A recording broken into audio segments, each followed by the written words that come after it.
Hello and welcome to, well, I guess you would call this a brace of Comet Watches this month. This is actually a Comet Watch special. We have two very great guests. One of them is actually on his fourth return in almost as many shows. I just want to, mustn't forget, thank you Luna Lee for the introduction to the show, her track Persona. I think it was on her Gagum Barry she made that one. I'm sure she's listening, she'll correct me, and I'll correct myself in the next show. So, without further ado, would our co-hosts like to introduce themselves? I'm Mary McIntyre. I'm Neil Norman. Right, so, as usual, Comet Watch can't have the shipping forecast. So we'll kick off with the visual observations page, courtesy of Mr. Nick James, thank you mate, and the coordinator Jonathan Shanklin. So March the 4th, Swan Comet designated 2021 D1. And on March the 6th, Mikhail Beziada reports a Kreutzgruppe comet in real-time C3 images. March the 8th, discovery of 2021 C5 pan-stars reported.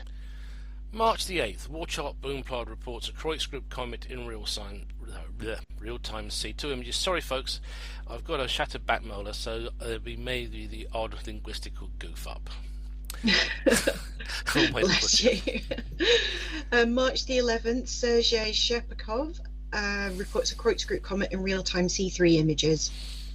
On March the 13th, Sergei Sherpakov reports a Kreutzgruppe comet in real-time C3 images. March the 15th, Masanori Yuchina reports a Kreutzgruppe comet in delayed C2 images.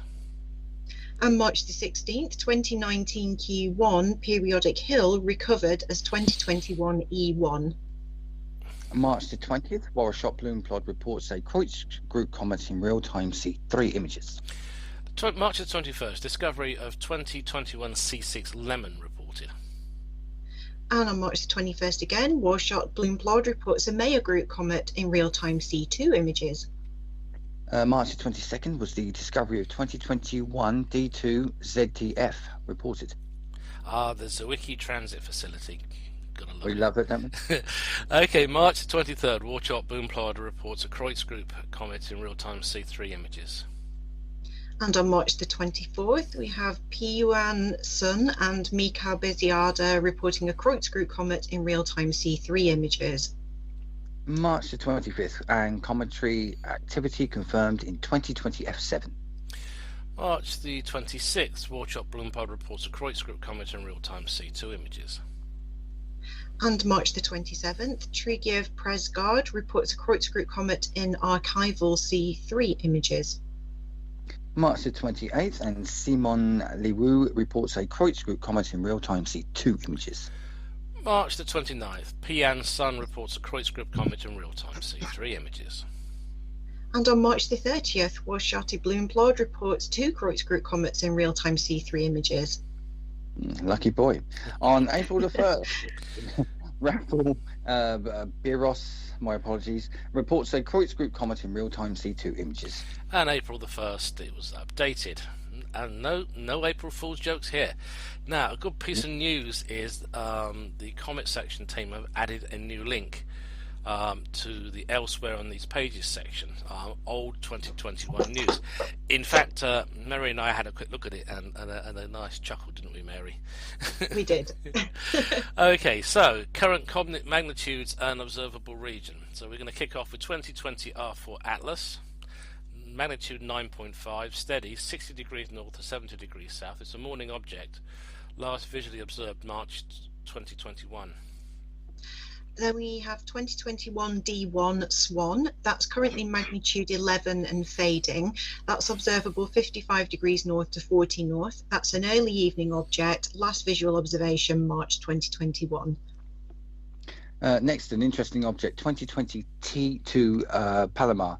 Magnitude 11.5, brightening 70 degrees north to 30 degrees south, an all-night object, last observed in March. 10p Temple, 11.5, magnitude steady, poor elongation, last visually observed 2021 March. Then we have 7p Pons Winneck, that is 12.5 question mark, that is brightening. Observable 70 degrees north to 65 south. That is a morning object, not yet visually observed. Next we have 2019 N1 Atlas, magnitude 12.5, but now fading, 20 degrees south to 80 degrees south, an evening object last observed in February. 2019 L3 Atlas, 13th magnitude, very bright, 70 degrees north to 35 degrees north, evening object, last visually observed March 2021. And we have all of our favourite 29p Schwarzmann-Wachmann. That is magnitude 13 question mark, and we all know that varies. Currently at poor elongation though, last visual observation was January 2021. And beautiful pronunciation. T2 Pan-STARRS has been around since whenever.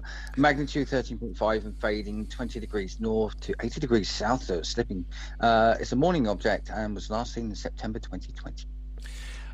2019 T4 Atlas, 14th magnitude, bright, 25 degrees north to 80 degrees south, best in the early evening, not yet observed. And finally, we have 2021 A4 Neowise, magnitude 14 and fading. That's observable 20 degrees north to 50 south. That's best observed in the early evening, and the last visual observation was March 2021. As always, details are usually updated at the beginning of each month, but they may be updated more frequently for brighter comets. Obviously, the last update was on March 31st. The magnitude is a rough value for the main magnitude reported. Some observers may see the comet brighter than this, while others will see it fainter. It's one of those things, unfortunately.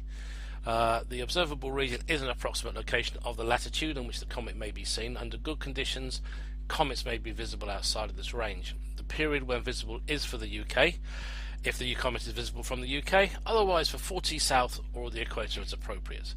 Now, the last visual observation is as received by the section. Details are often updated on the basis of observations published elsewhere. I have to admit, beginners will find comets fainter than about 7th magnitude difficult to locate, unless of course you've got GO2.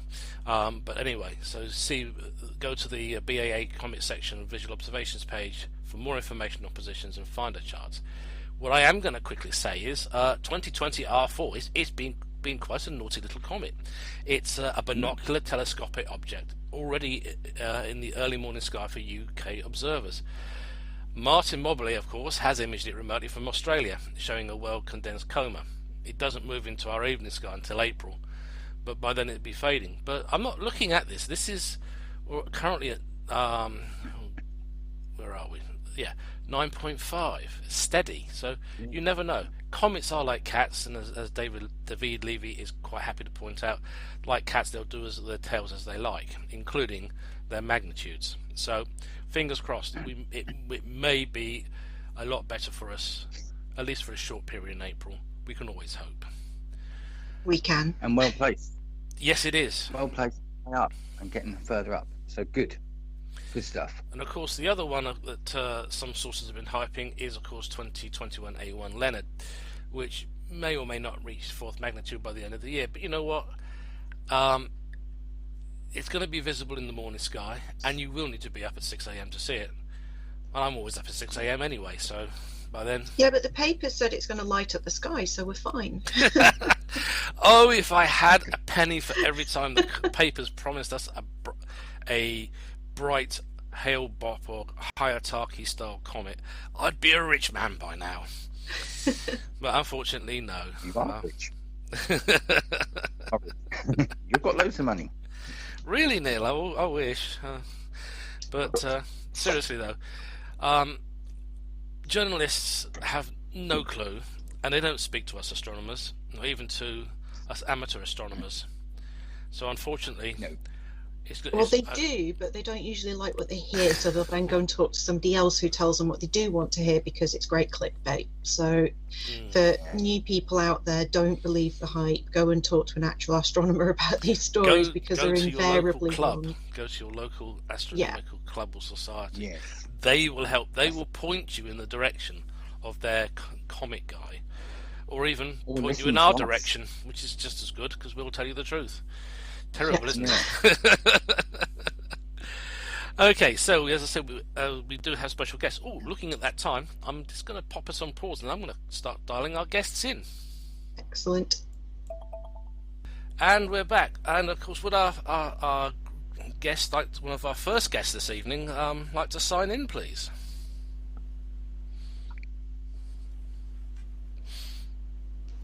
Hello, David. Hello. Great to have you back on Hi. the show.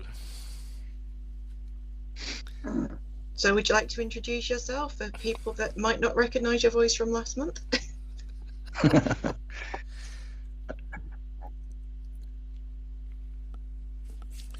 Can you hear us, David, still? I can still hear you. Can you still hear Excellent. me? Yes, we can still Yes. hear you.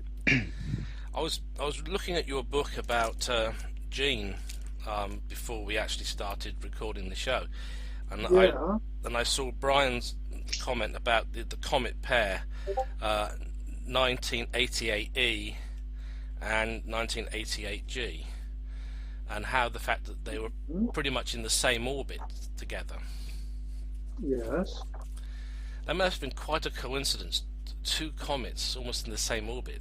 Something we don't Yeah, and really it see was today. just the other interesting thing about that is that it was within a couple of weeks after Gene and Carolyn and I first met at an asteroids conference in Arizona, in Tucson, Arizona. We Because had just met, and then this thing happened 2 weeks later. as I remember, they found G, which was Shoemaker Holt, Yes. and they were actually looking to image your comet, 1988E, and I think the Caroline didn't recognise the star field around it, and then they realised it was a completely different comet, almost in exactly the same orbit. Yes, that's a very interesting story. You may want to ask her about that because that's something.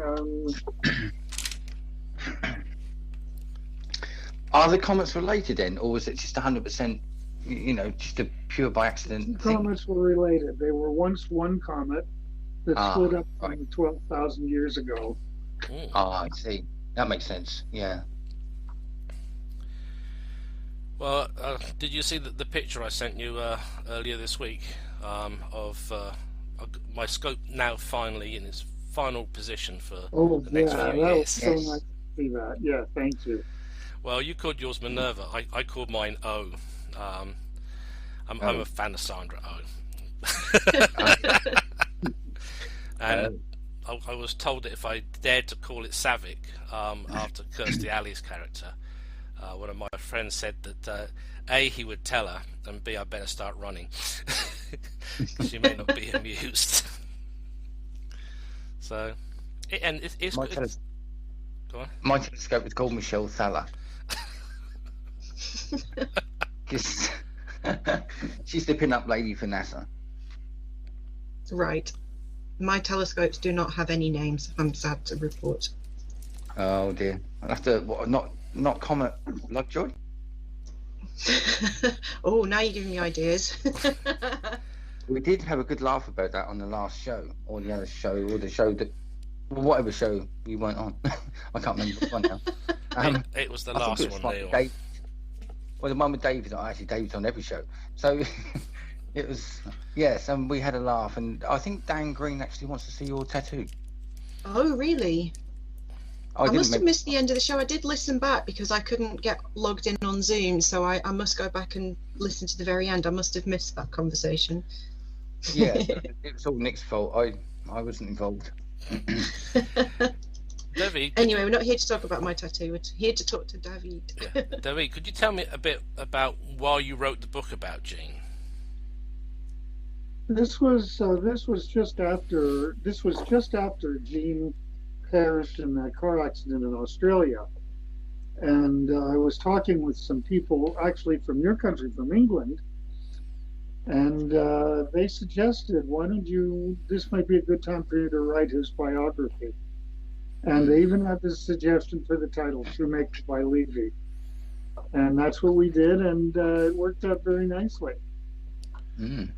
I have to admit, I found the book fascinating. I didn't put it. I think I must have read it at least 2 or 3 times already. Because I'll be totally honest. I picked it up second hand because it is very hard to find the book on sale these days. Yeah. Yes. Yeah. Actually, it's easier to find Impact Jupiter as a new edition than it is to find Shoemaker by Levy at the moment. Yes, it is. But it was really interesting learning about Gene's background.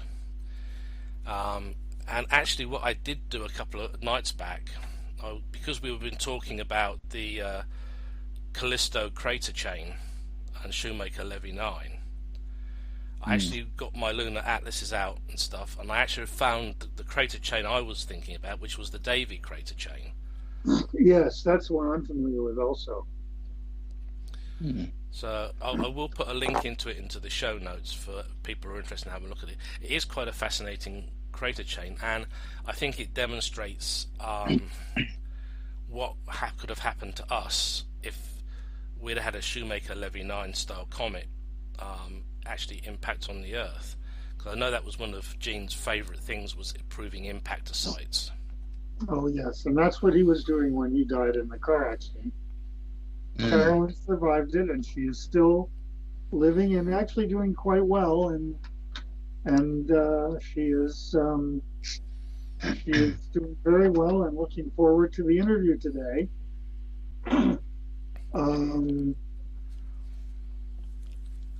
But it's really very interesting. What I would recommend you do when you talk with her is that you enunciate very clearly and fairly slowly, so that she can hear you. Just one thing I was going to ask you, David. I don't think I've ever asked you, and I always meant to. Did you and Caroline and Gene at the time know how important, or did you realise how important you were when all of a sudden the world's eyes were turned on you? I mean, you were observing comets, and then all of a sudden you found this special comet that was going to impact on Jupiter. Did you then suddenly, the alarm bells ring and think, whoa? I think it wasn't until about a month after the announcement of the impact, I was having a discussion with Clark Chapman, who is and is a very well-known planetary astronomer, and he sat down with me and he explained to me just how important the fact that we were going to witness a cosmic collision in the solar system, how important that is to the history of science. And I remember going home that night and my thoughts totally lost in that subject. And that's when I think I realized just how important this event was. Yeah. And a little bit before that,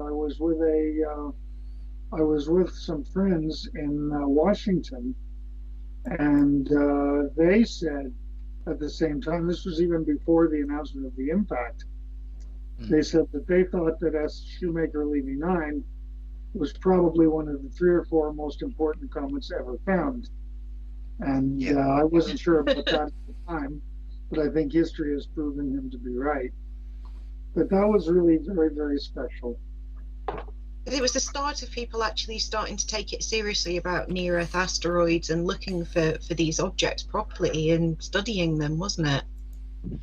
Yeah, it was. And I think the idea that we were actually going to witness such an important event and be able to see it even until the actual announcement of the collision, we had no idea just how important it was.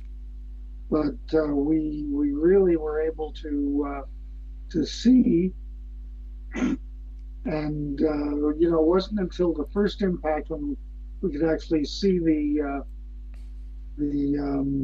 impact site very clearly with a small telescope that we knew just what a big issue this was, what a big story it was, and how interesting this week was going to be. It'd been interesting if it impacted a rocky planet rather than a gas giant, but I think it was really interesting just looking at the way that the scars stayed there, and how great that it happened at a time where amateur telescopes were able to observe it as well as the Hubble. It was just such a special event, really. Oh, yes, it was. And while we're waiting for 3 o'clock to come around and our key speaker of the day, our key subject of the day, I'm going to do my quote, my traditional quote, if you don't mind. Go ahead. This is Henry David Thoreau's Walden, published in 1854. And he writes, "Both place and time were changed, and I dwell nearer to those parts of the universe and to those eras in history which had most attracted me. Where I lived was as far off as many a region viewed nightly by astronomers. We are wont to imagine rare and delectable places in some remote and more celestial corner of the system, behind the constellation of Cassiopeia's chair, far from noise and disturbance. I discovered that my house actually had its site in such a withdrawn but forever new and unprofaned part of the universe. If it were worth the while to settle in those parts, near to the Pleiades or the Hyades, to Aldebaran or Altair, then I was really there, or at an equal remoteness from the life which I had left behind." And this is one very definitely good astronomical quote. Walden actually ends with 7 wonderful words: "The sun is but a morning star." So I thought I would share that a little bit with you before we got in touch with Carolyn. Thank you. Because I'm actually looking at a list of her discoveries. She holds the record for the number of discoveries. So I think it's about. I'm just trying to get. Where am I? I've just lost my place. I'm looking at an article and I've lost my place. It's always the way, isn't it? I'm using 2 monitors. I'm on a laptop and I've got a TV set up as a second monitor.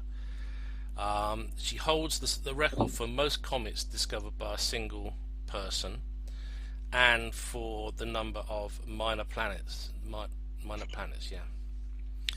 Because I'm looking at the list, and I'll make sure you get a copy, Mary. Thank you. And it is a total of 372. 372 asteroids, you mean? Yeah. Discoveries. Yeah. Of discoveries. Yeah. 372. 377, isn't it?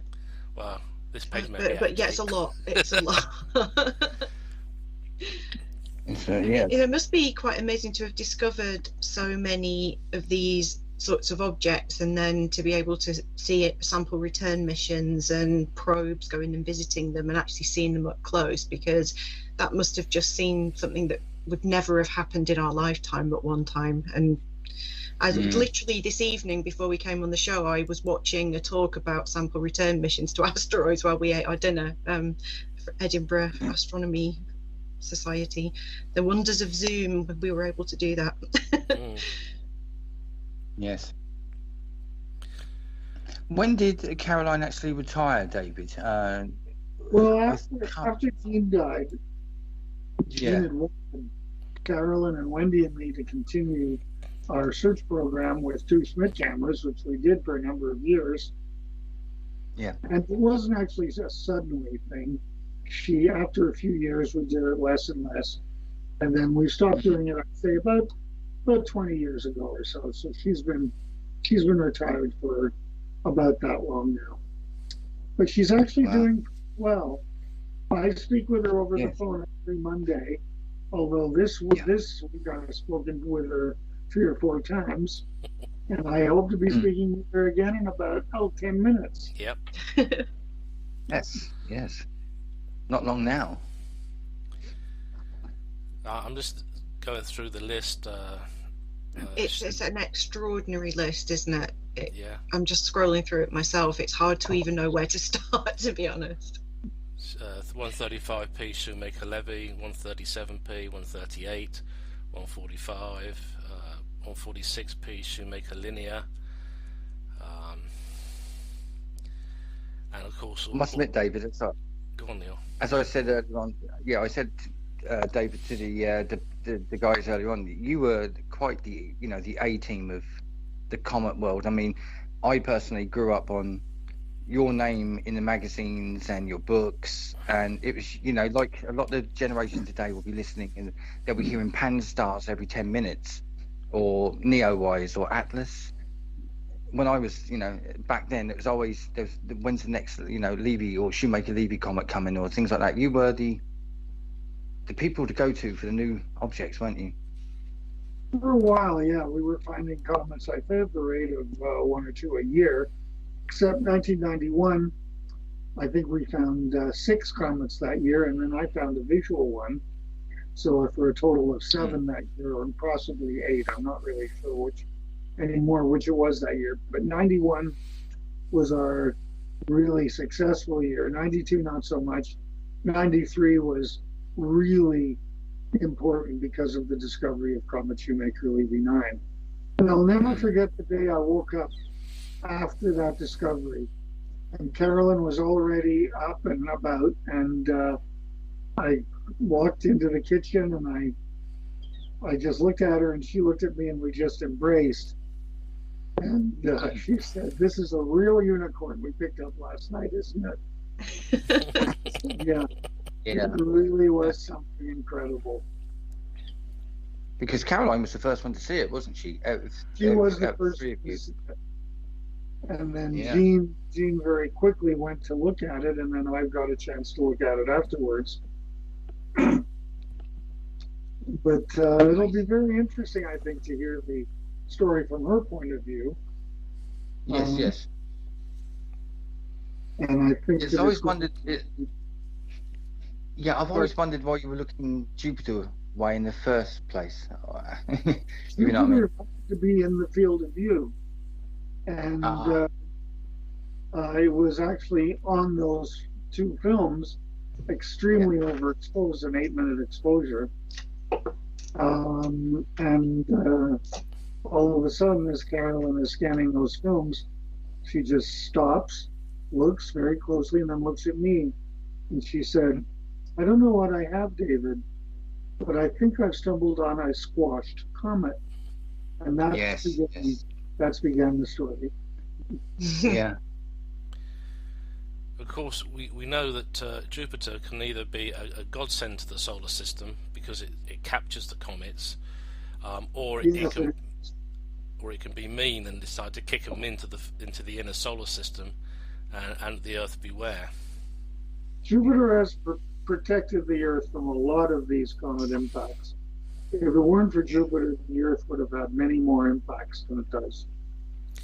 It's probably what we actually owe our existence to in some respects, because it was there to actually deflect an awful lot of stuff that would have caused a heck of a lot of damage, and it probably would have prevented certainly life as we know it. Sorry, I had to get the Star Trek thing in. From forming properly. There's the argument that Jupiter could have thrown it our way, so we got the water on the planet to begin with. I mean, people sit on both sides of the fence, don't they?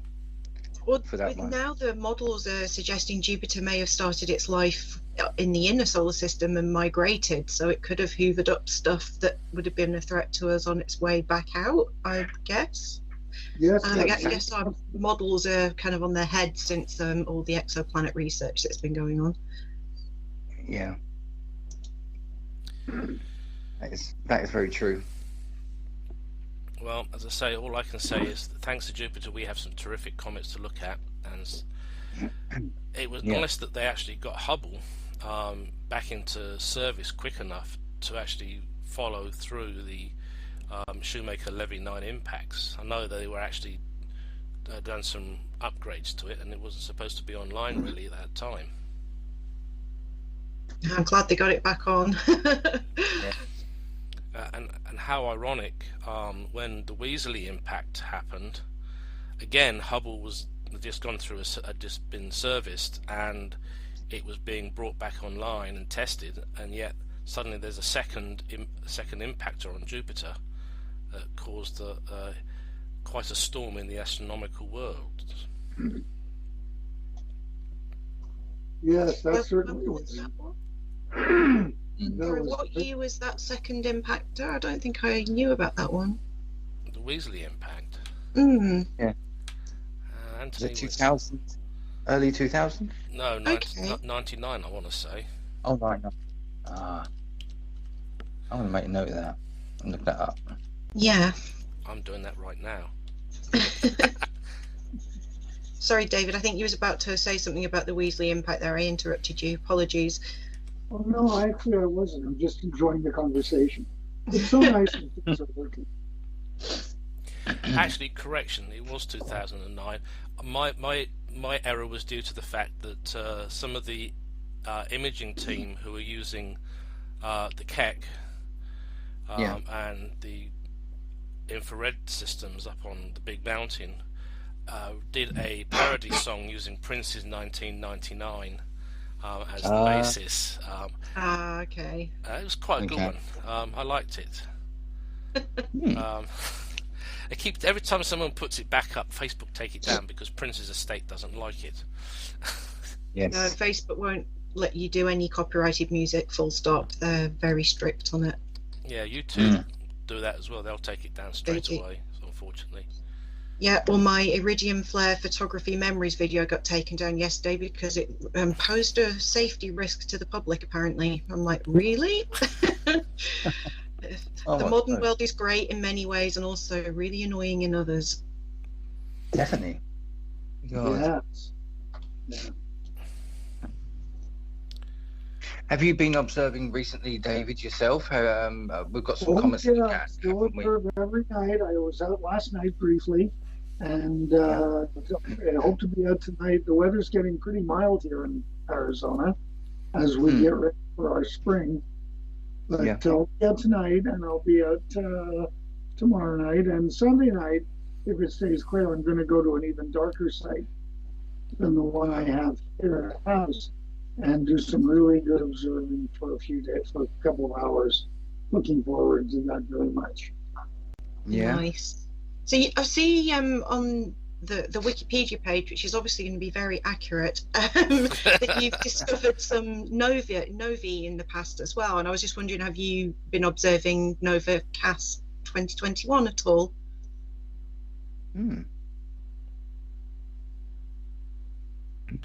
Yes. It's going to be very interesting and very, very exciting, I believe. I think we're going to have a lot of fun. But I'm really looking forward to the observing coming up in the next few days.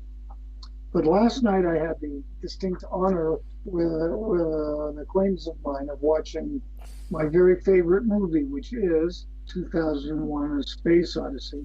I think I've seen that movie 100 times over my lifetime, and it never loses it for me. It never does. It's just wonderful. The person I was watching it with had never seen it before, and so it was really interesting to transfer that movie to a new generation. I really enjoyed doing that. Would it be as good as it is without the music? Yeah. Well, the music is what drives the story, and this is what I was trying to explain to my friend, is that the dialogue does not drive the story, the music does, and the visuals do.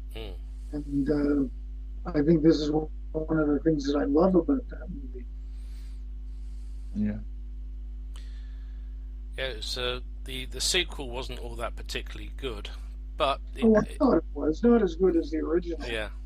But the sequel had a different director, and I think he didn't want to do a repeat of what Kubrick had done. He wanted to make it more traditional, and I think he did. I enjoyed the sequel.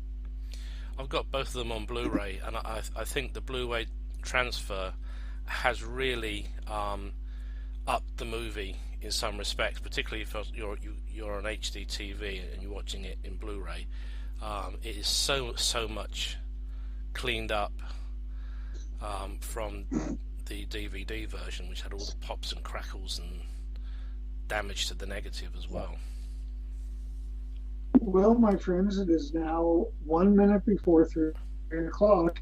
I think if you want to start to call Carolyn, you can. Right, okay. I've got to pull my mouse back down onto my main screen. My screens are stacked one above the other, not side by side, so it gets kind of confusing sometimes. Get a crick in your neck. Yeah. Okay.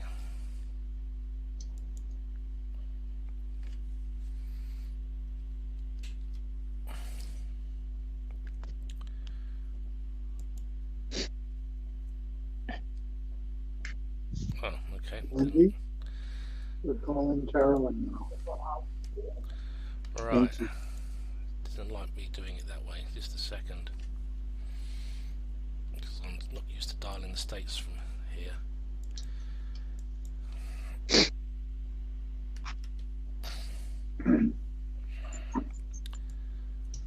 Carolyn is 91 right now.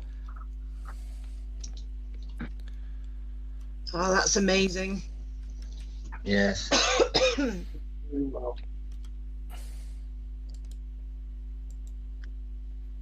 Has she ever written memoirs herself? No, I do not believe she has. Yeah. Coming up as numbers unavailable. Oh. Sorry, folks, we're having a slight Skype moment. It's being silly. Uh-oh. Why is it doing that? Well, let's make sure that you have the right number, okay? Yep. I'll put It's it in. 92. Why don't you read it to me? Make sure you have it. Okay, let me just pause the show. So I will have Great. that soon. Very happy to have found that. We're I hope dialing. you'll- Hello. Hello, Carolyn. Welcome to Hello. CometWatch. Ah, thank you. Hello, Carolyn. I'm here with you. Okay, David. Thank you. Hi, it's And Mary Wendy is here. too. I'm sorry. Say again. I said Wendy is here as well. Hi, Wendy. Hi, Wendy. Nice to hear your voice.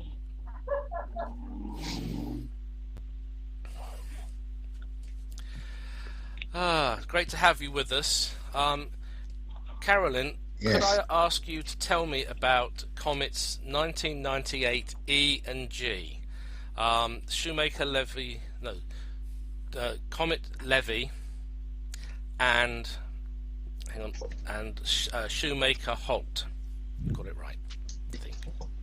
Ah, Shoemaker Holt and Shoemaker Levy. Yeah, that's it.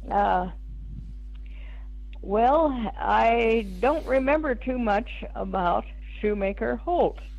That was so long ago, and there were lots of different comets that we found. However, Henry Holt must have been observing with us at the telescope at Palomar, and every now and then he would come with us, but not always. Now, if you want to know about Shoemaker Levy, I assume you mean Shoemaker Levy 9, the comet that hit Jupiter. That's one of our favorite comets here. Yes. Yeah, it's one of mine too. Well, that was a lot of fun to find. That was found on an observing run when we didn't think we were going to find anything for a while. We were at Palomar Observatory and the weather was terrible, and we managed to get a few films, and thanks to David and to Jean who rushed up to the telescope when there was a clearing in the sky and took a few shots and then closed the telescope. And that was the way that observing run went. And so a few days later, I was going over the films, looking at the films to see what was on them. And David was sitting over with his computer, as he usually did when there was nothing going on. And Jane was busy reading a magazine, our other friend was out in the car, so it was very quiet, and I was just going back and forth on my films, as I always did, to find things, and I came across this strange-looking thing, and I thought, what can that be? I don't understand, and then I realized that it sort of pointed toward Jupiter, and I thought, no, but it's not going all the way toward Jupiter, and that didn't make sense. And so I continued to look at it for a little bit, and it was just very strange. It seemed to be in lots of pieces. But I called Gene over, and he took a look, and he thought it was very strange too. And then we got David in on the process, and I don't think David knew any more than we did. And after that, we went off to dinner. It was in the evening, and so we went off to dinner talking about this strange-looking thing. And finally, it occurred to Gene that maybe it was a comet that had been broken up. And I thought that was strange. I didn't think I would ever see one like that. Gene had told me I wouldn't. And but Gene and David, after our dinner, went over to the 48-inch telescope to measure the position. And I continued to look at it, and then David sent in the positions. We called them in, and that was the discovery. And I guess you could never have known at that point just what an important comet that was. No, we certainly had no idea of how exciting that comet would become for everyone, and how much we would learn from it. It was a big surprise to us. We after they measured the positions and they reported them to the Minor Planet Center in Cambridge, Massachusetts, where all discoveries were reported, then we just went on about our business, and lo and behold, it was a few days later. How long was it, David? A week? When we discovered that when Brian Marsden called and said we had a comet, and it was a broken up comet. It was the next day, I believe, when the comet was confirmed, but it was 2 That's months right. before we found out that it was going to collide with Jupiter. And that really... You're right. You're right. We didn't know right away and that it was going to collide, just that it was a comet that was broken up. And lots of people were interested in looking at it. That was the wonderful thing about discovery in those days. It seemed like everyone was willing to pitch in and look and get positions that would be helpful to everyone else. And so that was happening with this comet. And then, lo and behold, it was discovered that it was going to hit Jupiter. And when the news came to us, David got the news on your computer, didn't you? Yes. Yes, exactly. Yeah. It was over email. And David and Gene was in the dark room working on films, and he heard something interesting. He couldn't quite tell what we were getting excited about, so he closed everything up and came out, and boy, was he excited, because he thought he would never see a comet that would hit another planet. And that was the big excitement, not that it was broken up, but that it was going to hit another planet. And I was dismayed because I thought, I've never lost a comet. And this meant that I wasn't going to have that comet forever. But I got over that in time. Yeah, I think that's the one that everyone remembers now, isn't it? Right. Carolyn, do And you remember? Do you remember, Carolyn, when we were flying together to one of the many conferences in the months before the impact, and you were sitting in the row in front of us, and suddenly Jean decided to start playing with the back of your chair. And so I joined in, and Jean and I were just having a lot of fun. And all you did was you looked behind and you smiled at us. And I've never forgotten yes, that. yes, I remember. we had a lot of fun, the four of us, with that comet. Just in getting ready for the impact. It wasn't that we could observe it anymore. We couldn't see it with our 18-inch telescope. But we went to many conferences and we talked to many people, and it just became more and more exciting all the way along.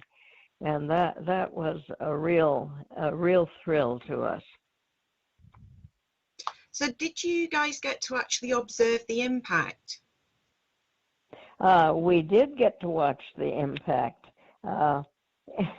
We weren't sure that we were going to, and we debated about where we would want to be on at the time of the impact, and we couldn't all be together. It seemed like at the telescope, because we would be pushing each other aside so we could get to the telescope and see. And so we decided to go back east and see it there when it hit, and that we would have access to all of the films and all of the information as they came into what, David? As all the information kept on coming in to the to NASA's Goddard Space Flight Center and yes, to Johns that Hopkins was it. University. One of the exciting things that happened to us at that time was the star party that we had at the U.S. Naval Observatory, which also was and is the Vice President's residence. And there was this huge line of people waiting to get in. And I was trying to get to the back of it, and people were pushing me up closer to the front. Until finally, this nice lady said, "David, come get in front of me. You're going to see it with me." And that nice lady was none other than Vera Rubin. Really? Yes, she was standing, and I got to stand in line with her, and we talked for quite a bit. And it was really a very special thing. We could see the impact spots with the finder of the telescope. And through the main telescope, they were obvious, clear, and wonderful. Yes, that was an exciting.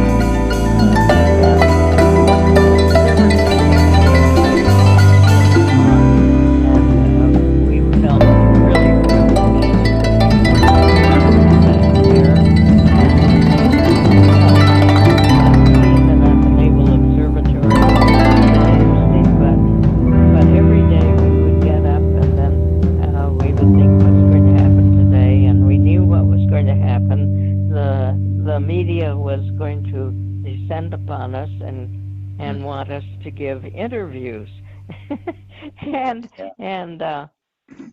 we hadn't yet gotten the information from that day, but that particularly scared me because, unlike David and Jean, I had never given a lot of interviews, but Jean said, "Carolyn, you have to. We can't do it all." And so I started giving interviews like this, and learned how to talk to the media and how to discuss the things that perhaps were the most important. But it was a terrifically exciting time for over a month for us. And when it was all over and we went back home, it just seemed so quiet and almost sort of let down in a way after all the excitement. But Yeah, big we thought, anticlimax. yeah, but that was the comet that we loved most. Yeah, and I guess people wanted to interview you about that for quite a lot of years afterwards as well. Yes, they did, and we were happy to oblige them as much as we could, because we were pleased that people were as interested as we were in the comet. And it's a real skill, isn't it, to do an interview to a lay audience that don't understand about comets and telescopes, and it's quite difficult to get the information there in a way that they can understand without dumbing it down. That's right. For me, it wasn't so hard because I wasn't going to be too complicated with the information I gave out. And Jean was used to speaking to audiences, and so was David. So actually, it wasn't so bad for us. We were kind of fortunate that way. Oh, that's great. Neil, do you have any questions? Yeah, just Caroline, your career in astronomy didn't really get going until about 1980, did it? That's right. I really wasn't totally interested in astronomy until that time, and then when my children were grown and I was looking for something to do, I thought, gosh, Gene has so many things that interest him, and maybe he can give me an idea. And I asked him, and he said, well, maybe you would be interested in this little project that I have up at Palomar, which was looking for near-Earth asteroids. And that was a big thing that he studied for quite a while. And I thought, well, I've never stayed awake a night in my life, but I might be able to do a little of that work. And I gradually eased into that, just slowly, and discovered that I liked astronomy. I liked looking at films. I liked looking at the big plates that had been taken in the past, and I was just constantly learning. And to me, that was great. I could keep on learning and doing things, and I could also work with my husband.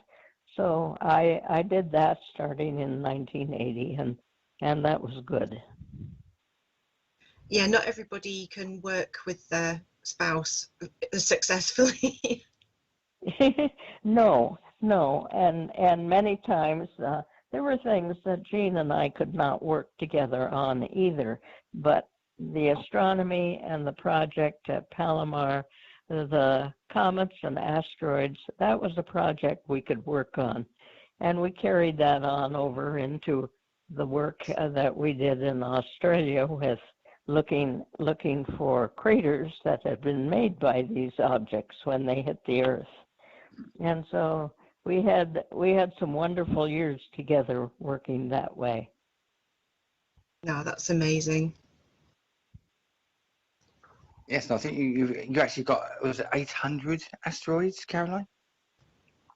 You know, I don't remember how many at this point. A lot, a whole lot, and Yes. And 32 comets. So it was well worth it to me. So what is your opinion on the big automated sky surveys? Because the way you did it was so different from how it's done now. Oh, yes. We sort of got into that work before it became nearly as efficient as it became after a while. For us, it was pretty simple astronomy, but I think Jean knew, and I knew too, that we were going to go that way, that we were going to have big sky surveys. We couldn't begin to find all of the near-Earth asteroids or the comets the way we were doing it.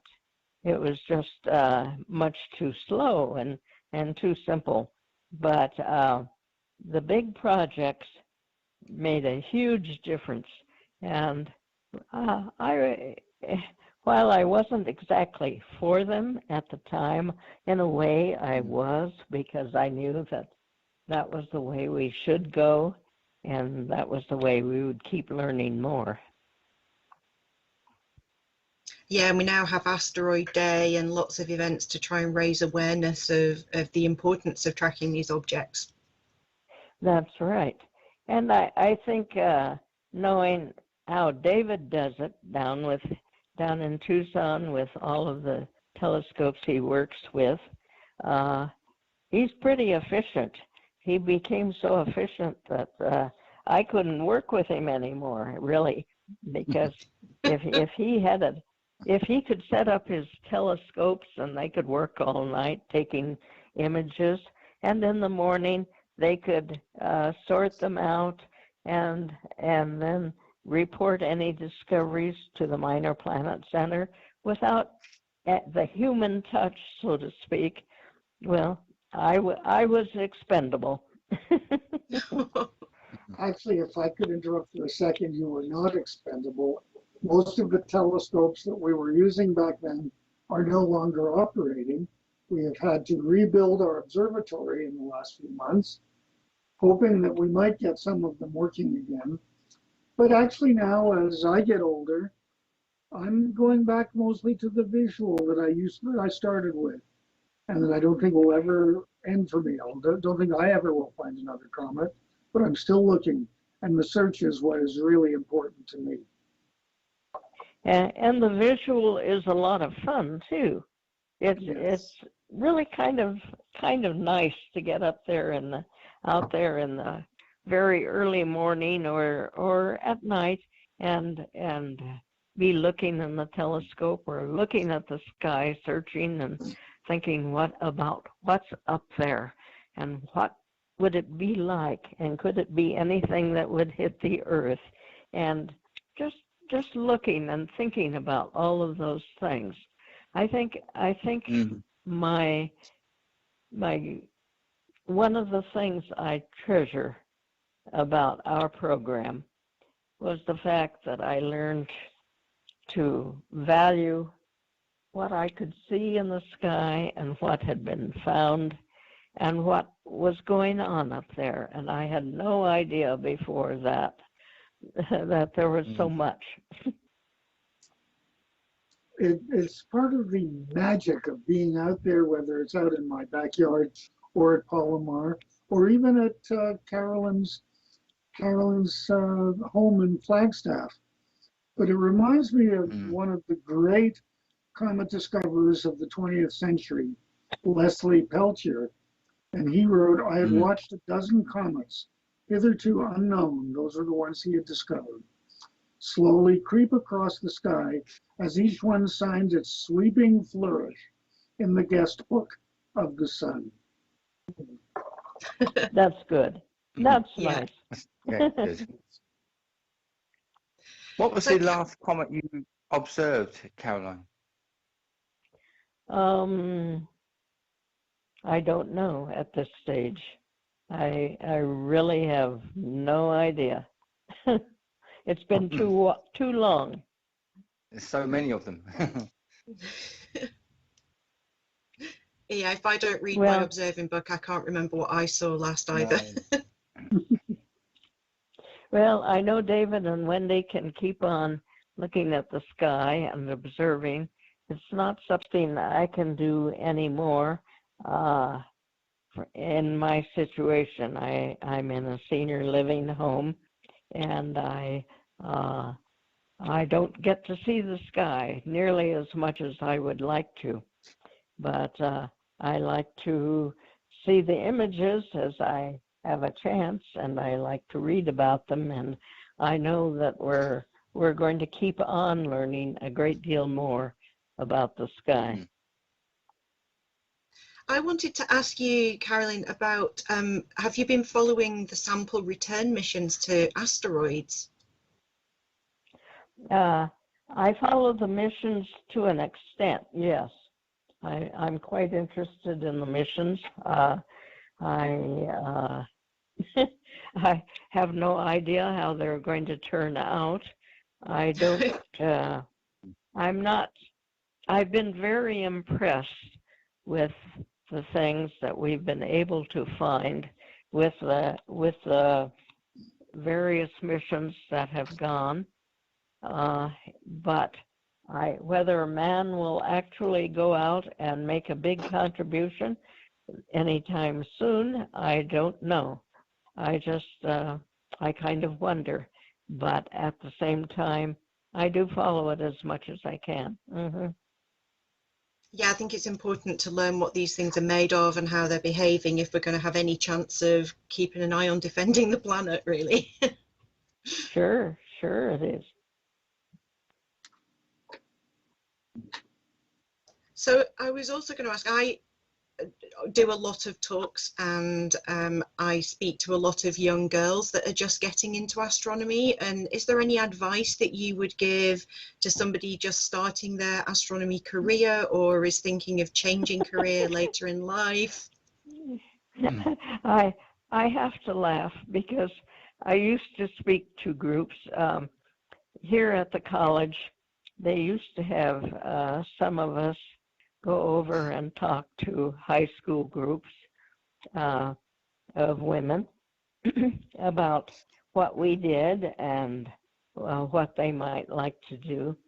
And I would always go and talk about the asteroid search and the search for comets. And they would say, what do we have to study to do that?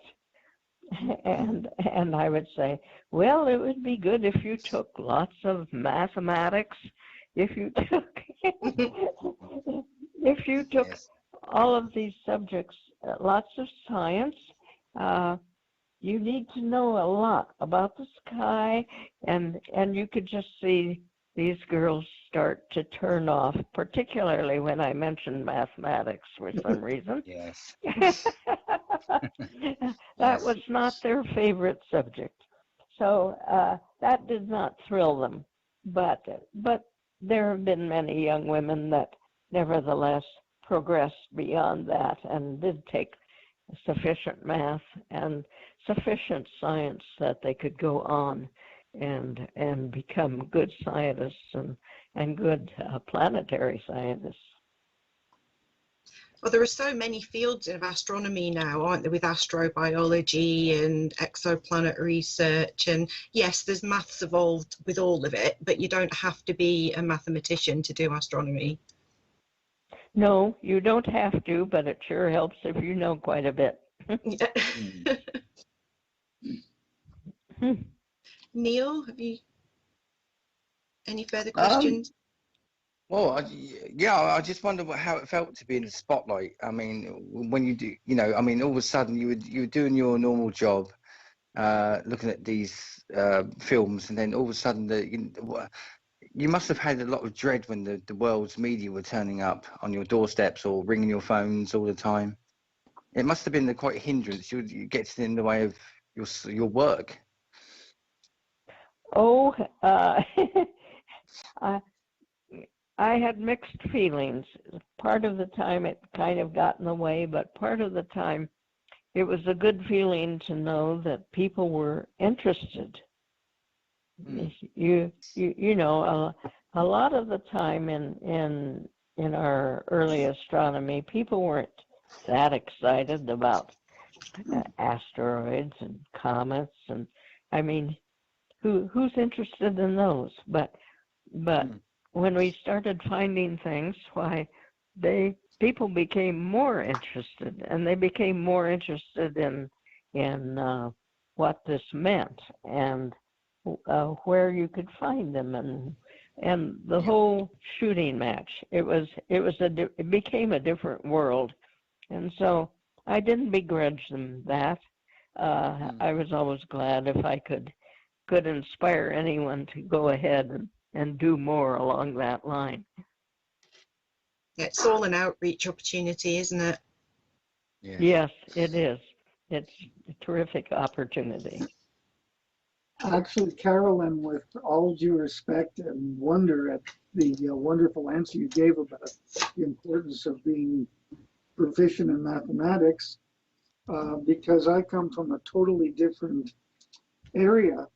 When people ask me that question, I say that you need to know some literature and you need to know some history. Yeah. And right now, I like to imagine there's a little plaque somewhere on the moon where it says that Gene Shoemaker did all these wonderful things, created the science of astrogeology during his lifetime. And then there's a quote from Romeo and Juliet, in pieces, but on the moon right now. And it says, "Come, gentle night, come, loving black-browed night, give me my Romeo, and when he shall die, take him and cut him in little stars, and he will make the face of heaven so fine that all the world will be in love with night and pay no worship to the garish sun." Oh God, that's going to make me cry. I always loved that. That was special. It was kind of interesting that when you think that the three of us were so involved with the search, that none of the three of us had actually taken a course in astronomy. No. Gene was a geologist, a planetary geologist, interested in man going to the moon, but he had never taken a course in astronomy. David, you hadn't, I don't think, and I hadn't. Yeah, all three of us became so involved with this program and loved it so much. And I remember asking you, Carolyn, years ago, how you feel when you discover an asteroid. And you say, well, I do this and I do that, and I report it and I do that, and the other thing. And then I said, and what about when you discover a comet? And you said, oh my, it turns me inside out. Yeah, discovering comets was a different sort of thing. There's something about a comet on my films that was so exciting. You could see the comet moving because I was looking in stereo, and so I could see the comet moving, and I knew that it was going to do something just so exciting, and I was going to find out what it was going to do, and that was special. Yeah. Well, I always loved the story about Wilhelmina Fleming because she was actually the maid for Pickering, and he used to complain about his staff and say my Scottish maid could do better, and she became like one of the founding members of the Harvard computers, and she did some incredible work, and it was because she was given a chance and trained by him. That makes a difference to all of us. It still makes a difference if you're given the opportunity to do something and encouraged. That makes all the difference in the world. Yeah. Carolyn, we are so glad that you were able to join us today and enrich our day with your insights about your career, your discoveries, the story of Comet Shoemaker Levy 9, and reminding Wendy and me of the fun we had when you were here, and reminding me and Wendy, who was at our final observing run at Palomar, of the joy that we had while we were observing over all these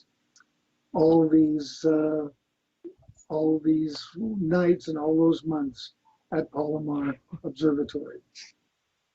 Well, David, it's been my great joy to have done that and to have done it with you. If you hadn't taken as much interest, why, it might not have been nearly the fun that it was. So it's a pleasure for me too, and a pleasure to talk about it again today and renew my memories of it. So I It's thank you been all. it's been such an honor to talk to both of you. Thank you so much. Yes. Thank you so And much. You're Carol, very welcome. I will call you again on Monday. Okay, thank you, David. Okay, take care. Bye-bye. Thank you. Thanks. Goodbye. Thank you. Bye-bye. Goodbye. Bye-bye. Well, I think that that was a very successful interview, far more successful than I thought it would be. It was wonderful. I am it's so good. awestruck right now. I can't even. Can't mind. I couldn't think of anything to say. I was so like, it's like a superstar. When you meet a superstar and then you know what you want to say, but when you meet them, you kind of like you go blank. I just went totally and utterly blank. I don't think I'm going to sleep tonight. I really don't. I thought your questions were very to the point and very elegant and nicely worded. And you kept her going nicely. You kept Carolyn's interest up, and I think she really enjoyed the experience. Yeah. And I mean, anyway, I'd like you to let me know when you post this interview, so I can listen to it again. Yeah. Absolutely. Yes, Yeah, I was very mindful. I didn't want to keep her talking too long, but I could have talked to her for 7 hours and not got through everything I'd like to have asked. There's so much. Yeah, I'm sorry I had to drop out for a while, everybody, but my jaw decided it was going to become a nuisance. So Yeah, there's no worse pain than toothache, is there? It's just horrendous. So I really hope you get better soon, Nick. hopefully, yes, as I say, Yeah, I hope so too. it should be all sorted out by next Thursday. But I also took a few painkillers whilst you were all talking. That is beginning to help.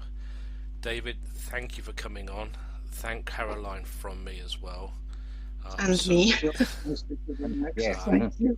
I will drop a link for you to download the show, so you can have a copy of the audio show, so you can listen at your heart's content.